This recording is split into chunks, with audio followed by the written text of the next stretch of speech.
ವಿಶ್ರಾಂತಿ ವಿಶ್ರಾಂತಿ.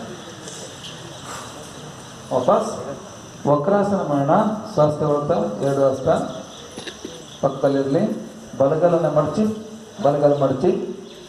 2 ಹಸ್ತ ಮೇಲೆ ತಗೊಳ್ಳಿ. 2 ಹಸ್ತ ಮೇಲೆ ತಗೊಳ್ಳಿ. ಎಡ ಮೊಣಕೈಯನ್ನು ಬಲ ತೊಡೆ ಮೇಲೆ ಹಾಕಿ. ಎಡ ಮೊಣಕೈಯನ್ನು ಬಲ ತೊಡೆ ಮೇಲೆ ಹಾಕಿ. ಎಡ ಮೊಣಕೈಯನ್ನು ಬಲ ತೊಡೆ ಮೇಲೆ ಹಾಕಿ. ಎಡ ಮೊಣಕೈ ಯಾವುದು? ಎಡಗೈ ಯಾವುದು? ಅಲ್ಲಿ ನೋಡಿ. ಎಡ ಮೊಣಕೈಯನ್ನು ಬಲ ತೊಡೆ ಮೇಲೆ ಹಾಕಿ.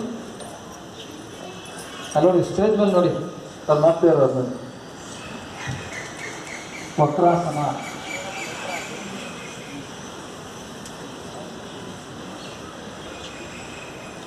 ವಕ್ರಾಸನ ಅಥವಾ ಮರೀಚಾಸನ ಅಂತ ಕೂಡ ಕರಿತೀನಿ. ವಾಪಸ್ ಸ್ವಾಸ್ಥ್ಯ ಮೇಲೆ ನಿಧಾನ ರಸ್ತ ಕೆಳಗಿಳಿಸಿ. ಎಡಗಾಲು ಮಡಿಸಿ 2 ಹಸ್ತ ಮೇಲೆ ತಗೊಳ್ಳಿ. ಬಲ ಕೈಯನ್ನು ಎಡ ತೊಡೆ ಮೇಲೆ ಹಾಕಿ. ಬಲ ಮನೆಗೆ ವಿರುದ್ಧ. ಈಗೇನು ಮಾಡಿದ್ರು ಅದು ಆಪೋಸಿಟ್. ಬಲ ಆಪೋಸಿಟ್. ಉಸಿರಾಡಿ, ಚೆನ್ನಾಗಿ ಉಸಿರಾಡಿ.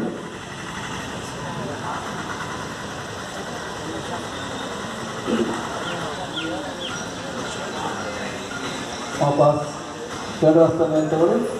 ನಿಧಾನ 2 ಹಸ್ತ ಕೆಳಗಿಳಿಸಿ. 2 ಹಸ್ತ ಕೆಳಗಿಳಿಸಿ. ವಿಶ್ರಾಂತಿ ವಿಶ್ರಾಂತಿ.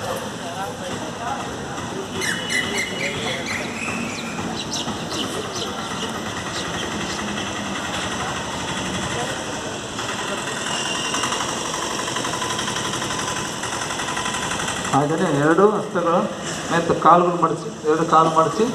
ಹಾಗೆ ಮುಂದೆ ಹೊಟ್ಟೆ ಮೇಲೆ ಮಾಡ್ಕೊಳ್ಳಿ. ಮಕರಾಸನ. ಹೊಟ್ಟೆ ಮೇಲೆ ಮಾಡ್ಕೊಳ್ಳಿ. 2 ಕಾಲು ಮಡಿಸಿ ವಜ್ರಾಸನ ಬಂದು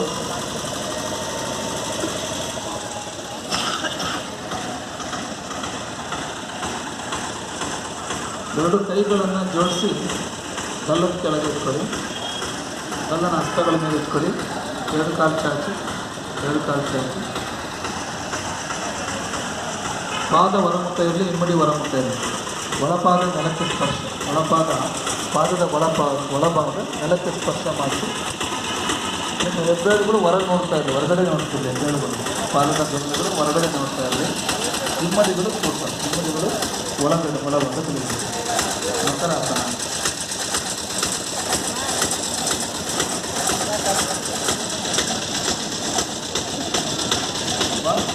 ಅರ್ಧ ಭುಜಂಗ.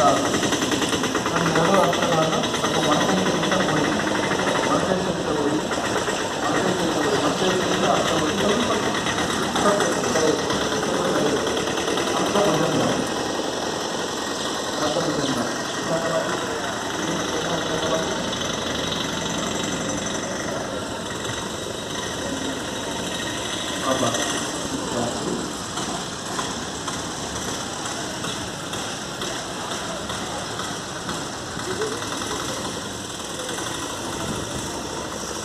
ಮತ್ತು 2 ಹಸ್ತಗಳನ್ನು